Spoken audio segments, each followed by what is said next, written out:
TPIC stock analysis on price predictions for Friday. Is TPI Composites stock a buy? I'll be breaking this down in this brief short 1 minute video.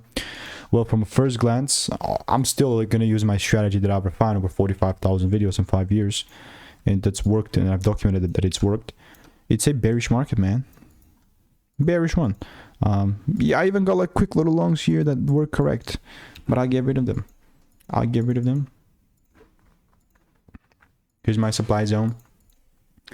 And ultimately here, it's just a strong bearish market.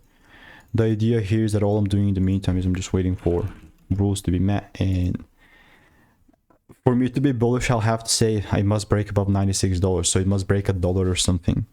I mean, in the meantime, I'm just keeping an eye on it. I know like maybe there's a lot of people about this, about like short squeezing and whatnot. It's just not the game that I'm willing to play.